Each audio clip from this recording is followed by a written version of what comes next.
नमस्कार। हिंदी मेरा अभिमान चैनल पर आप सभी का स्वागत है। मैं डॉक्टर स्मृति उपाध्याय। आज मैं सुनाने जा रही हूँ एक बहुत ही चित्रात्मक कहानी डॉक्टर लक्ष्मण सिंह बिष्ट बटरोही द्वारा लिखी बिच्छी बुआ। बहुत सुंदर कहानी उन्होंने लिखी और समस्याओं को उजागर करती, गाँव की समस्याओं को उजागर करती है कहानी है। तो कहानी इस प्रकार से शुरू होती है कि इस पहाड़ी गांव का पुराना नाम शौर फटक था। रोजगार योजना के गांव में प्रवेश के साथ ही नए नाम का आगमन हुआ शहर फाटक। मेरे भाषा वैज्ञानिक मित्र बताते हैं कि ऐसा हमेशा होता है। राजकीय संरक्षण प्राप्त भाषा हमेशा ही शेष भाषाओं को लील जाती है। मित्र महोदय बताते हैं कि किसी ज़माने में ब्रज भाषा राज करती थी और खड़ी बोली गंवारों की बोली समझी जाती थी, मगर राजधानी के दिल्ली बनते ही खड़ी बोली ने ब्रज भाषा को मथुरा वृंदावन तक ही समेटकर रख दिया। फिर नया ज़माना आया तो सारी भारतीय भाषाएं अंग्रेजी के इशारों पर नाचने लगीं। पुरम का पुरा, अशोक का अशोका तक तो गनीमत इस अंग्रेजी ने कर सेवा को कार सेवा बना डाला। लगभग इसी तरह हिंदी ने अपनी बेटी कुमाऊनी के शौर फटक को बदलकर शहर फाटक बना डाला। अर्थ ही इतना बदल डाला कि दूर दूर तक दोनों के बीच कोई संबंध ही नहीं रहा। कुमाऊनी में शौर का अर्थ है ससुर और फटक का अर्थ है कूद। कहाँ ससुर की कूद और कहाँ शहर का फाटक। यह बात हालांकि हैरत में डालने वाली है, क्योंकि हिंदी उस सीधे पल्ले वाली पुराने ज़माने की माँ की तरह है जो अपनी पूरी ज़िंदगी खपाकर बेटे बेटियों को पालती है, मगर जो ही बच्चे आत्मनिर्भर होकर गृहस्थी का भार संभाल लेते हैं, एक दिन उन्हीं के अनुसार ढल जाती है। बेटे बेटियां ही क्यों, दूसरे जो लोग भी उसकी शरण में आते हैं उनके साथ भी वह ऐसा ही व्यवहार करती है, वो चाहे उर्दू बेगम साहिबा हो या अंग्रेजी खबीस।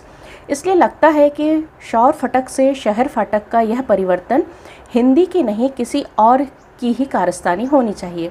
हिंदी तो इस गाँव में रोजगार योजना के आगमन से काफ़ी पहले मौजूद थी, मगर अंग्रेजी उसके बाद आई।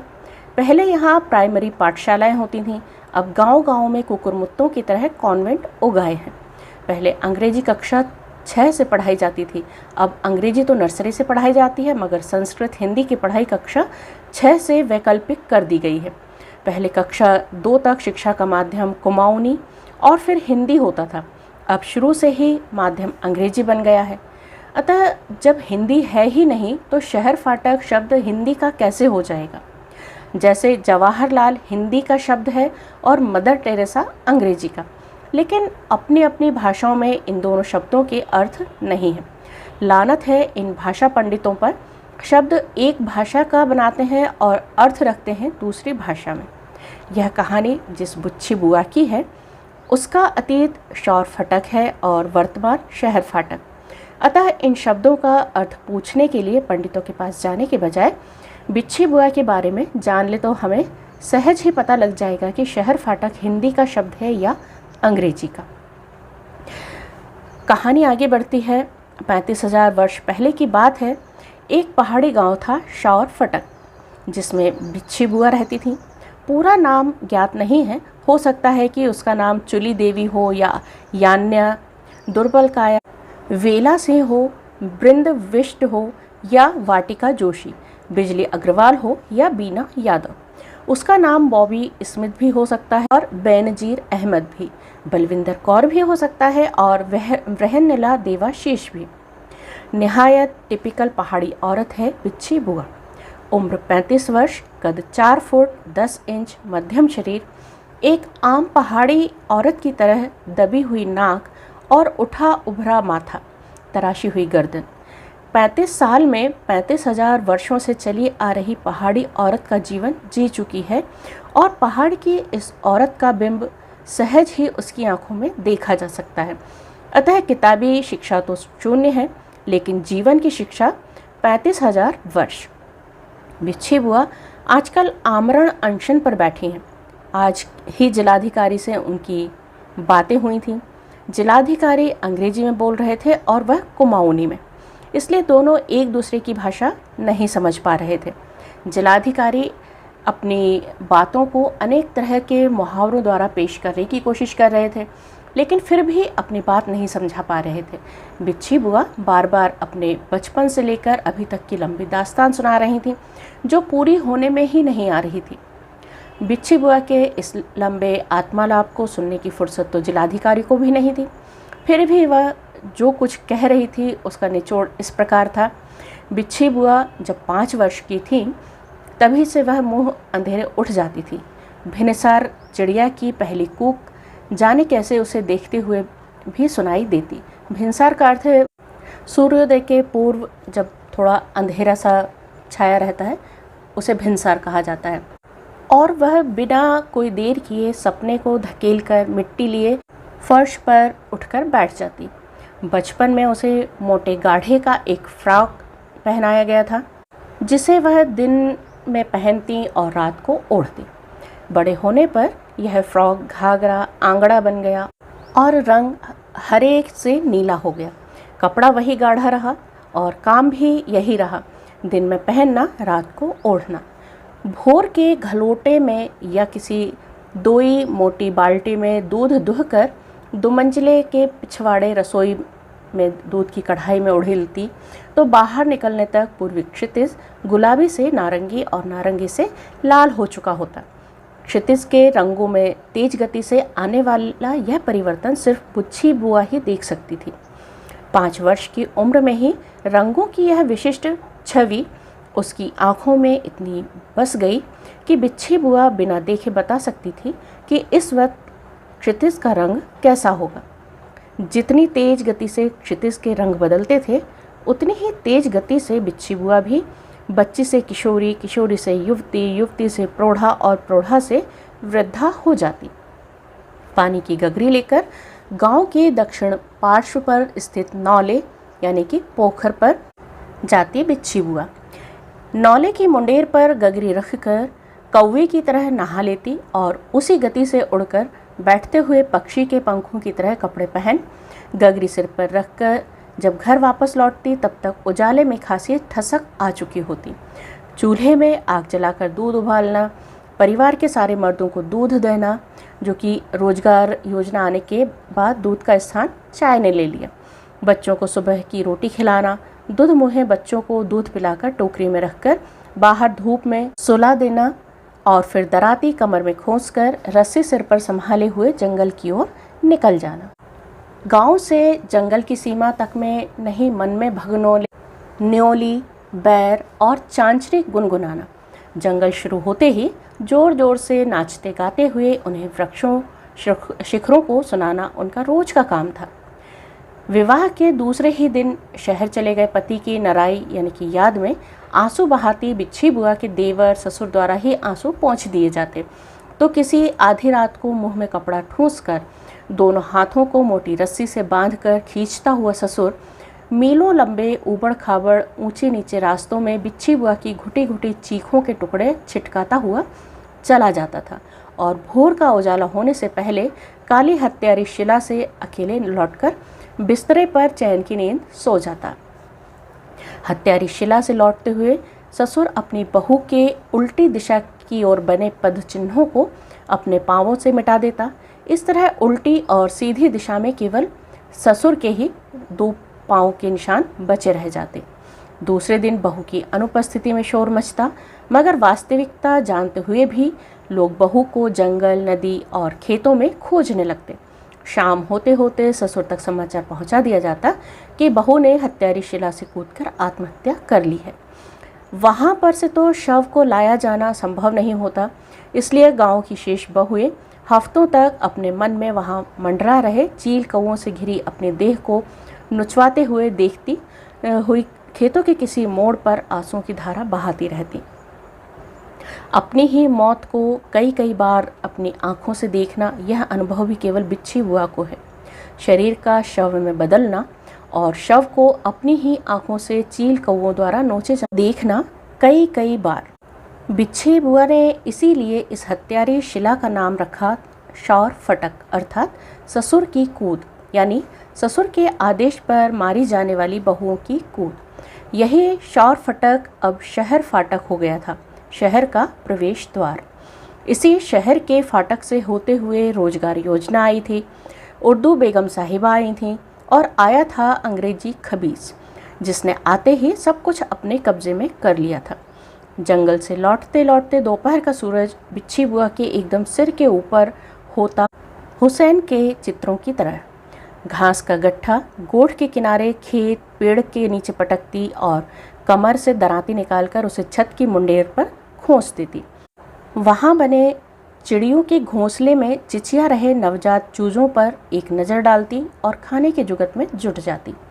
आंगन में बैठे हुक्का पी रहे अपने पति की चिलम में से 2 जले कोयले लेकर चूल्हे में आग जलाती और भदाली, जिसे कड़हा कहा जाता, बड़ी कड़ा में छाछ तथा भड्ड में भात उबलने रख देती। सारे परिवार को खिलाकर खुद भी भदाली चाटती और फिर पनाड़ी पर बर्तन मलने, रसोई लीपने तक दोपहर ढलने लगती थी। धूप जब नदी पार दूसरी पहाड़ी पर चली जाती तो बिच्छी बुआ कुदाल लेकर खेतों में निराई गुड़ाई करने चली जाती। सीढ़ीदार खेतों में गुबरेलों की तरह बिखरी हुई बहुएं आपस में अपना अपना सुख दुख कहती। मन और शरीर की थकान कुछ कम हो जाती तो खेतों से उखाड़ी गई पतवार अपने अपने जाल में भरकर घर लौटती। अस्त होते सूर्य की गुलाबी किरणें पंजों के सहारे बढ़ती उनकी गति और कूल्हों के ऊपर घाघरे के अवगुंठन के साथ नाचती हुई उन्हें उनके घर तक पहुंचाती। उजाला बचा रहता तो अपनी संतानों के झबरीले लटीले बालों से लीख जुएं खोजने लगती और आँखों पर से बहते कीचड़ के साथ दोनों अंगूठों के नाखूनों के बीच लीखों जुओं का गाढ़ा लाल रक्त फैला लेती। तब तक दूर पहाड़ी पर से 2-3 छटाक कड़वे तेल से युक्त बोतल को कंधे पर लटकाए और कंधे पर पिसान का थैला रखे बिच्छी बुआ के ससुर या पति दिखाई देने लगते। बिच्छी बुआ लोटा बाल्टी लेकर भैंस दोहने गोठ चली जाती और अमूमन थनों में दूध भरने के कुछ देर बाद तक कटड़े को दूध पीने देती। मुट्ठी भरकर थनों पर पानी छलकाने के बाद अंगूठे और तर्जनी से पूरे जोर से थन दबाकर दूध निकालती और कटड़े के लिए पर्याप्त दूध छोड़कर उठ खड़ी होती। हाँ, रोजगार योजना के बाद भैंसों के लिए सब्सिडी मिलने लगी थी, मगर पूरे थन चूस लेने के बावजूद पहले जैसा दूध नहीं रह गया था, ना मात्रा में और ना गुण में, ना बिच्छी बुआ के लिए ना कटड़े के लिए। एक ही भैंस पर कई कई बार ऋण आवंटित करने वाले अधिकारी को तो 2/3 हिस्सा देना पड़ता था। भैंस बैलों के मुंह पर घास डालती बिच्छी बुआ रसोई में जाकर शाम का दूध गर्म करती और दूध का एक बड़ा हिस्सा दही जमाने के लिए तथा एक छोटा सा हिस्सा कटोरे में डालकर बिल्ली के लिए, दूसरा छोटा सा हिस्सा सांप के लिए आंगन की मुंडेर पर रख आती। जमाया गया दही अगर छाछ के लायक जमा हो गया होता तो उसे डोंकी में डालती, फिरकनी को रस्सी में लपेटकर कमर के घाघरे की बनी गांठ को नचाते हुए दही फेंटने लगती। डोंकी में से नौनी निकालकर कढ़ाई में गरम करने चूल्हे पर रख देती। नौनी सने हाथों को अपनी सबसे छोटी संतान के सिर पर मलती। कढ़ाई उतारकर घी निकालने के बाद जंबू की छोंक देकर छाछ उबलने रखती और दूसरे चूल्हे पर तवा चढ़ा देती। बच्चे नींद के खुमार में आधा अधूरा खाकर सो जाते। पति गांव सयानों के साथ गांव में के भूत भविष्य पर चर्चा करने गया होता, लेकिन खाना बन जाने तक वापस आ जाता। खाना खाने के बाद गहरे सन्नाटे के बीच झींगुरों की आवाज़ के साथ बिच्छी बुआ बर्तन मलती। शौर फटक की बिच्छी बुआ की यही अंतरंग दिनचर्या थी। दिन रात की इस लंबी अवधि में उसे ना तो अपने बारे में सोचने की फुर्सत थी, ना ही पति के बारे में और ना अपने ससुर के बारे में। गांव का नाम उसने शहर फाटक तो रख दिया था, लेकिन वह आज खुद ही इसका अर्थ भूल गई थी। तभी तो बिच्छी बुआ अपने 35,000 वर्ष बाद भी यह नहीं समझ पा रही है कि शौर फटक और शहर फाटक में क्या अंतर है। ये दोनों अलग अलग शब्द हैं या यह शब्दों का स्वाभाविक विकास है। सचमुच वह एक ऐतिहासिक घटना थी। बिच्छी बुआ ने सारे जिला प्रशासन को हिला दिया था। किसी ने सपने में भी नहीं सोचा था कि इस दूर दराज के इलाके में मीलों लंबी चढ़ाई चढ़कर जिलाधिकारी, मुख्य विकास अधिकारी, अतिरिक्त जिलाधिकारी, परगना अधिकारी भागे भागे आएंगे। अनपढ़ असभ्य बिच्छी बुआ ने वह कर दिखाया था जो बड़े बड़े आंदोलनकारी नहीं कर सके थे। शहर फाटक तक रोजगार योजना गाड़ी के जरिए आई थी। वहाँ से इलाके के ही कुछ शिक्षित बेरोजगार युवक युवतियाँ यहाँ बिच्छी बुआ के गांव में योजना लाए थे। रोजगार के अवसर, ऋण और सब्सिडी सुविधाओं को गांव भेजते रहे। शहरी युवाओं ने गांव में गोष्ठियां की, हड़ताल, आंदोलन और अनशन के बारे में विस्तार से जानकारी दी तथा इन तरीकों से किस प्रकार विभिन्न सुविधाएं लाई जा सकती हैं उनके प्रयोग किए गए। वे लोग अपनी गाड़ियों में आते, 2-4 दिन गांव में रहते और जाती दफे फिर से 2-4 गांव के युवाओं को ले जाते। गांव के ये युवा तब भी नहीं लौटते। सब लोग किसी न किसी काम में वहीं शहर में ही लग गए होते। चनिया लोहार को लोहा पीटने के बजाय स्कूल की चौकीदारी बेहतर लगी। शेरीराम, बहादुर सिंह, खीमानंद वगैरह युवाओं को गांव में मकानों और दीवारें चिनने या खेत खोदने से अधिक आकर्षण शहर की सड़क कूदने में दिखाई दिया। गांव के बेहतरीन राजमिस्त्री खड़ग राम को अफसर के कमरे के आगे स्टूल पर बैठना अधिक सम्मानजनक लगा और कई कुशल हलवाहों को होटलों के झूठे बर्तन मलना और ग्राहकों की जूठन खाकर बिना बिछोने के भट्टी के पास सोना ज़्यादा सुविधाजनक अनुभव हुआ। शहरी युवाओं ने रोजगार योजना के अंतर्गत ऋण सुविधाओं के बारे में बताया तो लोग ऋण लेने लगे। हर घर में एक एक सरकारी मुहर लगी, भैंस बंध गई। उन्हें शराब की बुराइयों के बारे में बताया गया तो पहली बार लोगों ने शराब के बारे में जाना। इन्हीं दिनों गांव से शहर गए शेरीराम और कुशलिया थोकदार जब वापस लौटे तो 4-6 दिन के ही अंदर गांव में देसी शराब की गंध अनुभव होने लगी।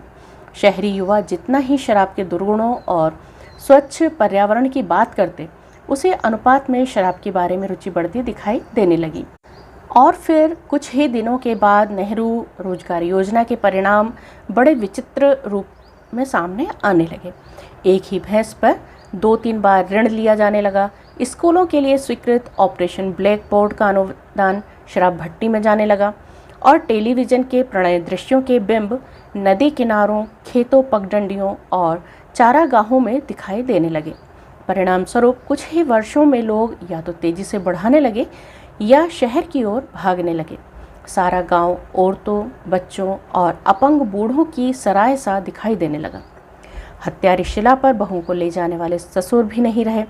20 की उम्र के युवक 40 वर्ष के लगते और 40 के बाद दमा, क्षय रोग से एक एक कर खिसकने लगते। अंततः नहीं रहा गया तो बिच्छी बुआ एक दिन गांव की उस काली हत्यारी शिला पर चढ़ी और दराती नचाती हुई रोजगार योजना को गरियाने लगी। घंटों तक बिना रुके वह अपनी ठेठ गवारू कुमाऊनू में बकती रही।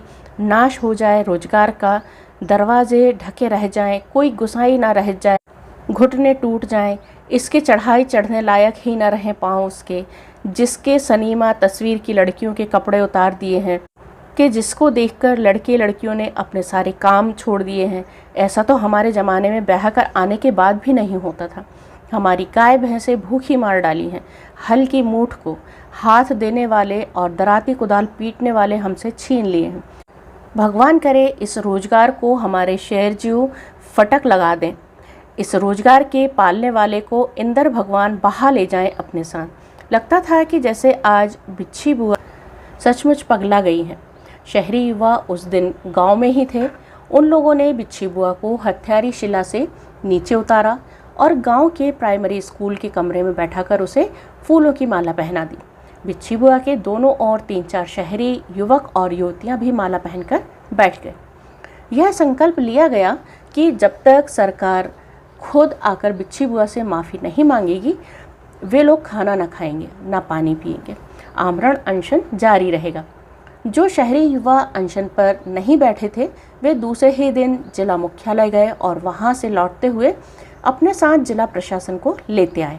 जिलाधिकारी ने बिच्छी बुआ से अनेक प्रश्न किए और बिच्छी बुआ ने पहले की तरह अपना पक्ष रखा, मगर ना तो जिलाधिकारी बिच्छी बुआ की भावनाएं समझ सका, ना बिच्छी बुआ की समझ में ही कुछ आया।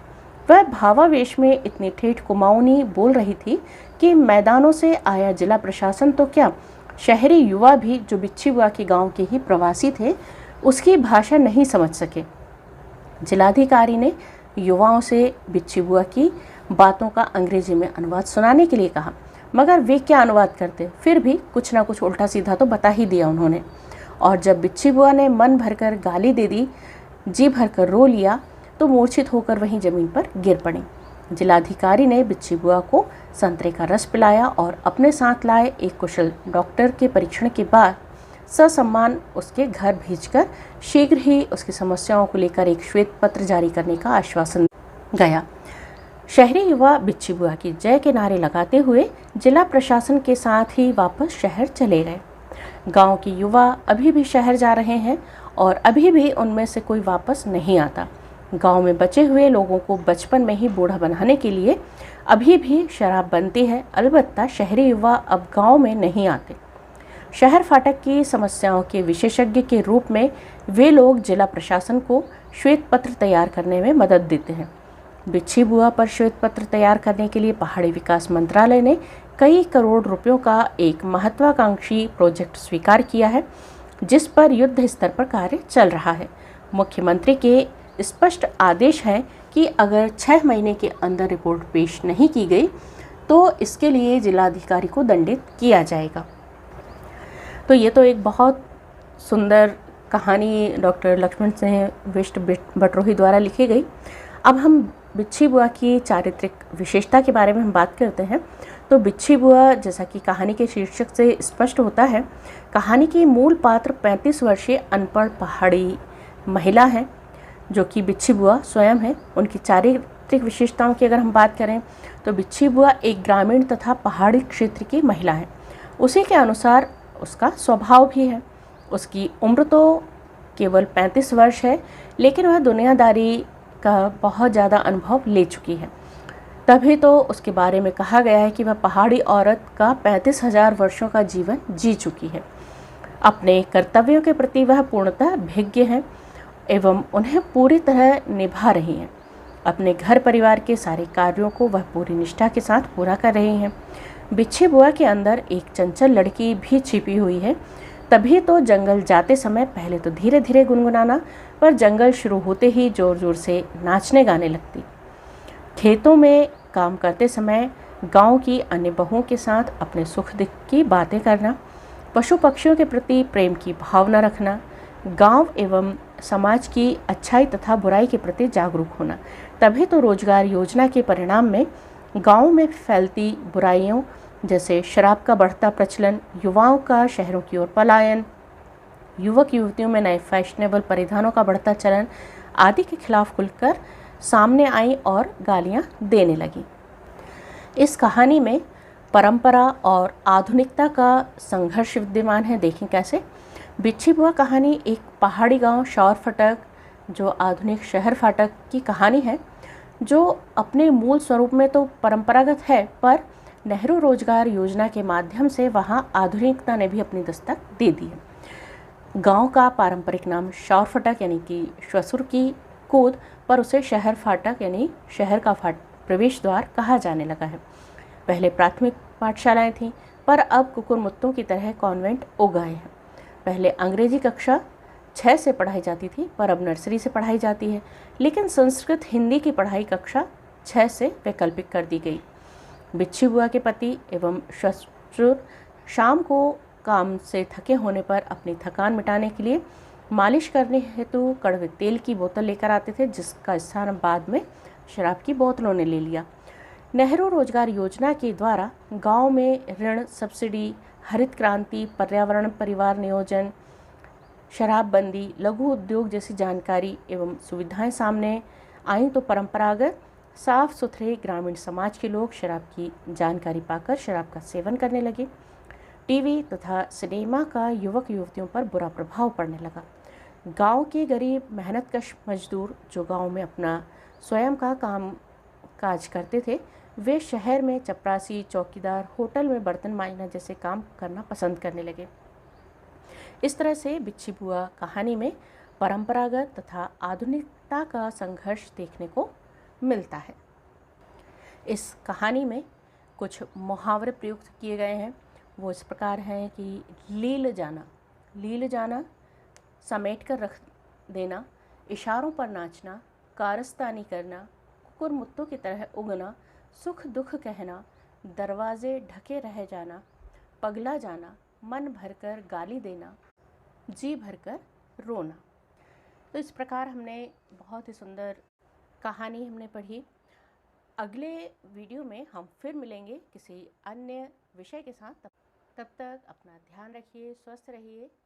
नमस्कार, धन्यवाद, जय हिंद, जय भारत।